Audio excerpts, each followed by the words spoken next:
Bonjour, je suis heureuse de vous retrouver aujourd'hui encore une fois dans le cadre de notre programme Devenir entrepreneur.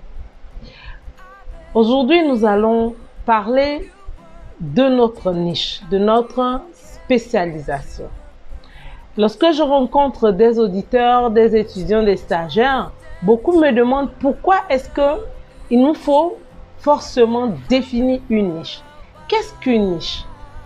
Alors, pour répondre à cette question qui est primordiale dans l'établissement, dans l'élaboration même de votre offre de service ou dans l'élaboration de votre projet entrepreneurial, nous allons aujourd'hui décliner ce cours sous 4 aspects. Premièrement, nous allons définir ce que c'est que la niche. Ensuite, nous allons vous expliquer pourquoi est-ce qu'il est important de définir sa niche dès le départ, pourquoi est-ce qu'il est important de se focaliser essentiellement sur une niche et ne pas aller dans tous les sens lorsqu'on veut entreprendre. Pourquoi est-ce qu'il ne faut pas tout vendre et à tout le monde?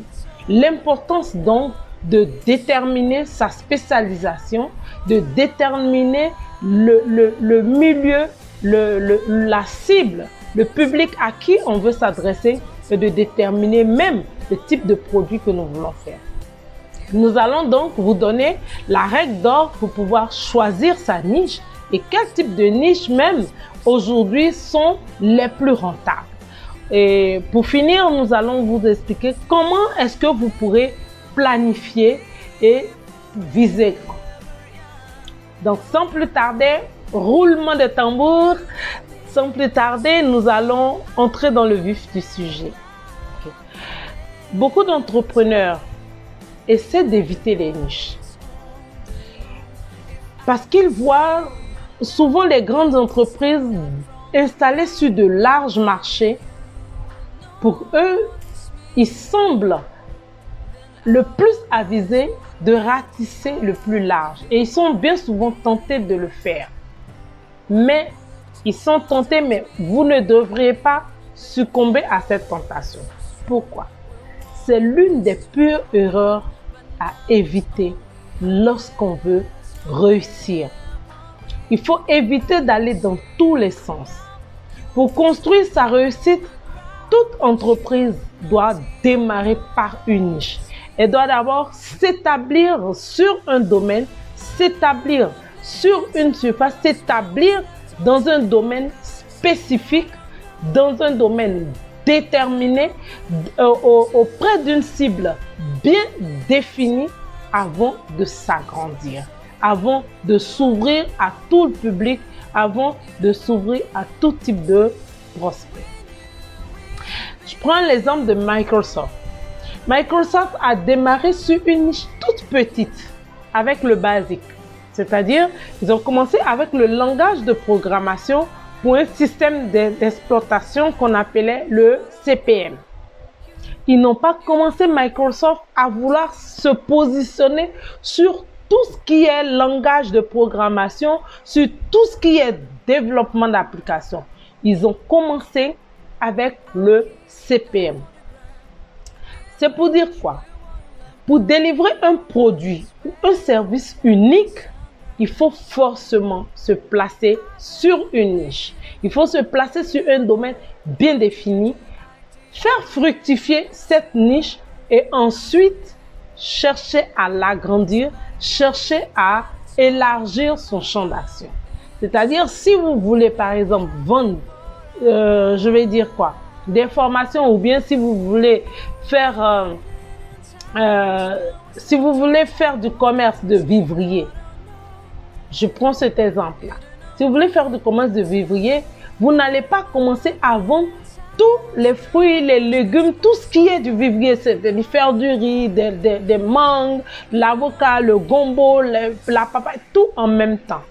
Vous pouvez commencer par vous spécialiser à vendre que, par exemple, du riz local ou bien à vendre que du piment frais. Du piment, même encore sur cette niche de piment, vous pouvez décider de faire juste du piment sans bon Ou bien vous pouvez décider juste de vous spécialiser dans la tomate cerise. Si vous voulez par exemple faire de la formation comme moi, vous pouvez décider de faire juste de la formation peut-être en marketing, ou bien vous pouvez faire juste la formation sur la publicité Facebook. Vous n'êtes pas obligé dès le départ de vous lancer sur tous les domaines à la fois. Ou si vous voulez vous lancer dans un domaine, par exemple pour ceux qui veulent faire du commerce en ligne, vous allez commencer à vendre à la fois des vêtements pour enfants, pour hommes, pour dames, des chaussures, la maroquinerie, tout y passe. Ce n'est pas bon. Pour réussir, vous devez commencer sur une petite niche. La niche, c'est votre spécialisation. Donc, au lieu de commercialiser des offres avec pour objectif de satisfaire un maximum de personnes pour une petite partie de leurs besoins, il est préférable de commencer par identifier au préalable une niche de marché à laquelle vous allez pouvoir répondre efficacement aux besoins et aux attentes. Je veux dire quoi? C'est-à-dire, au lieu de chercher à vendre à tout le monde et ne pas être capable de pouvoir répondre de façon exacte, de façon adaptée aux besoins de tout ce monde-là, il est mieux de commencer par un petit groupe sur un thème, sur une spécialisation dont vous êtes sûr d'avoir véritablement de l'assise, dont vous êtes sûr d'avoir véritablement de la spécificité, d'avoir des informations, d'avoir des compétences, d'avoir de l'habileté avant de vous élargir à une plus grande population, avant de vous étendre à une plus grande cible. Si vous voulez par exemple faire de la couture, vous n'allez pas faire dès le départ de la couture pour hommes, pour femmes, pour enfants, pour jeunes, pour vieux, pour adultes. Vous pouvez commencer peut-être pour enfants, parce que eux ils se plaindront moins des ratés.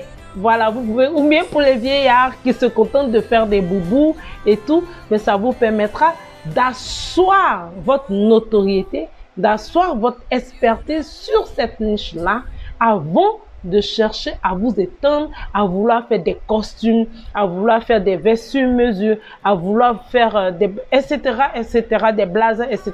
Donc, commencez d'abord sur une petite partie dont vous êtes sûr de pouvoir répondre de façon appropriée à leurs besoins, à leurs aspirations. Comme on l'a dit dans le cours précédent, pour qu'un produit soit efficace, il faut que l'offre, c'est-à-dire ce que vous proposez, soit en corrélation avec le besoin, la douleur, la demande de la cible que vous visez.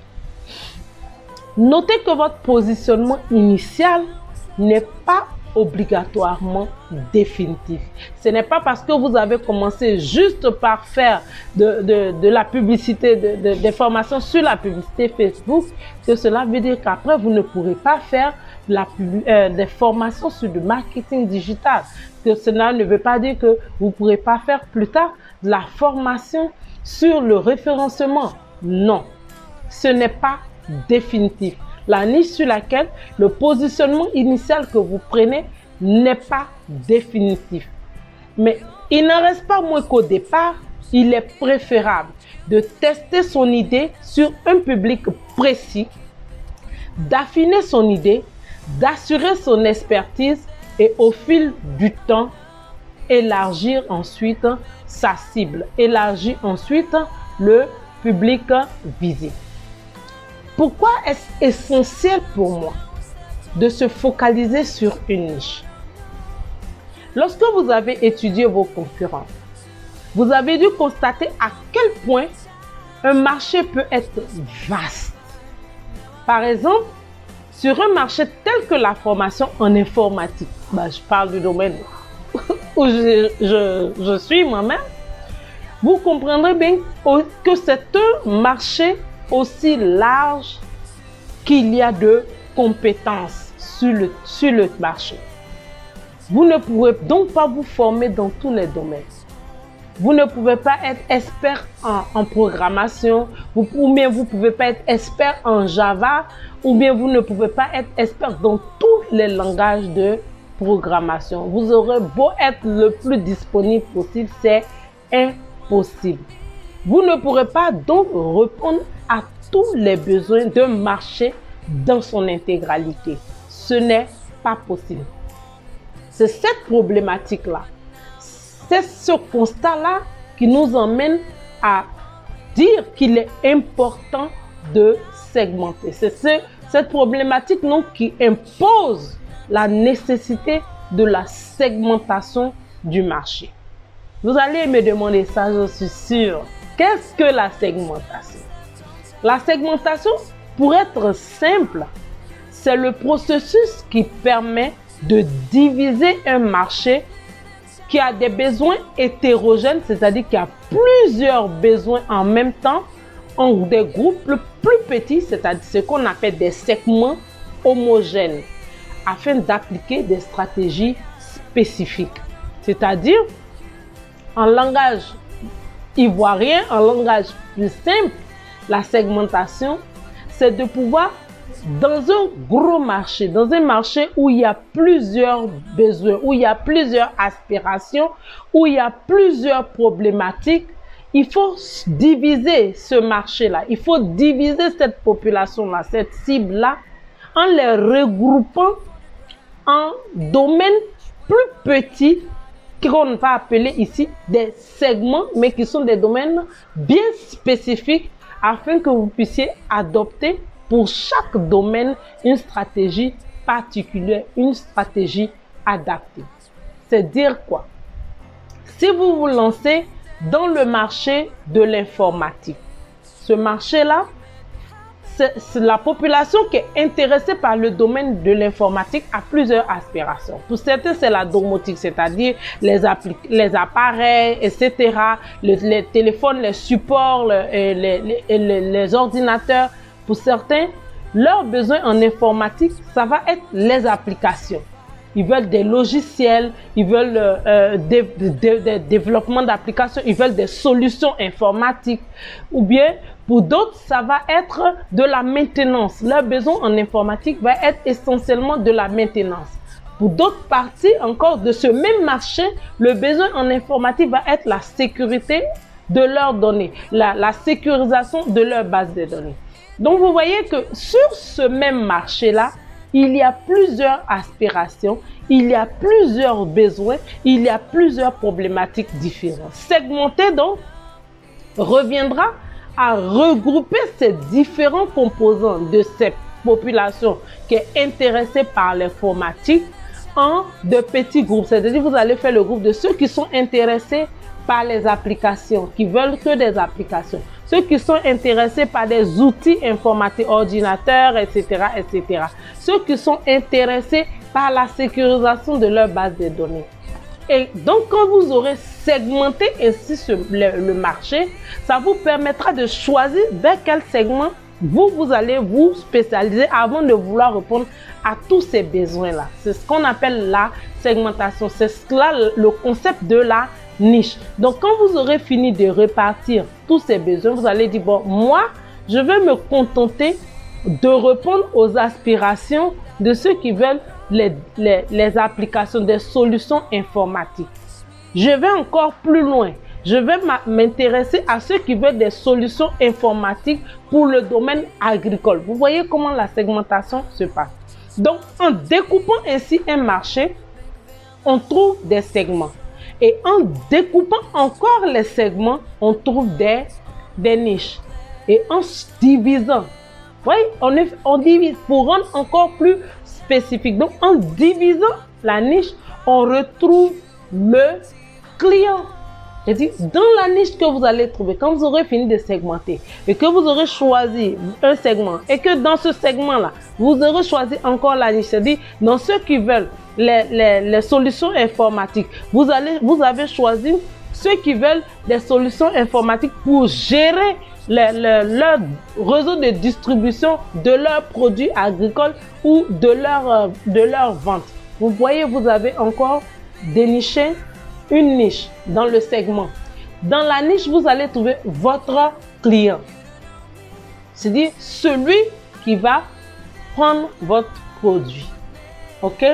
Donc, ce client-là qui est une personne donc qui ne ressemble à aucun autre et qui a des besoins et des attentes spécifiques. C'est ce qu'on appelle le persona. C'est ce qu'on appelle le client idéal. C'est ce qu'on appelle le client roi. OK? Donc, pour me résumer à ce niveau, je voulais dire quoi? La segmentation consiste à diviser le marché en de petits groupes. Ces petits groupes-là sont subdivisés encore en niches et c'est dans la niche que vous pourrez trouver votre client idéal, que vous pourrez retrouver votre persona, c'est-à-dire celui qui à tous les coups pourra acheter votre produit, votre produit parce que ce produit-là répond spécifiquement à son besoin. OK? Donc, je reviens encore sur la définition du marketing. Selon Kotler et Dubois, il a dit le marketing consiste à identifier les besoins humains et sociaux, puis à y répondre. Donc, en faisant la segmentation, cela vous permet d'identifier les besoins humains. Peut-être ce sont des besoins, peut-être c'est des gens qui ont des problèmes de parentalité, c'est des gens, vous voulez faire un accompagnement, vous voulez être coach, vous voulez accompagner les gens, vous voulez conseiller les gens, mais vous ne pouvez pas conseiller tout le monde. Si vous dites, bon, moi je vais être coach de vie familiale, mais dans la vie familiale, vous allez encore segmenter en disant, bon, moi je veux m'occuper des personnes qui sont en séparation ou des personnes qui viennent de perdre leur conjoint, leur partenaire. Vous voyez, vous segmentez pour que celui que vous allez trouver dans ce segment, dans cette niche, qui est votre client, ce sera celui qui aura les besoins qui sont en corrélation avec vos aptitudes, avec vos habiletés, avec vos compétences. C'est pour cela que je dis que se focaliser sur une niche vous force à répondre à des besoins spécifiques. Cela vous permet de vous adapter à un type, de client spécifique. Donc, considérez votre client comme le pivot central de votre offre. Votre offre ne tourne pas autour de vous, mais elle tourne désormais autour de votre client. Je vais m'arrêter là pour aujourd'hui. Dans la prochaine vidéo, je vous exposerai la règle d'or pour choisir sa niche. En fait, je ne veux pas devenir trop lassante. Donc, à tout à l'heure, à la prochaine vidéo, où nous découvrirons la règle d'or pour choisir sa niche. À tout à l'heure. Bye bye.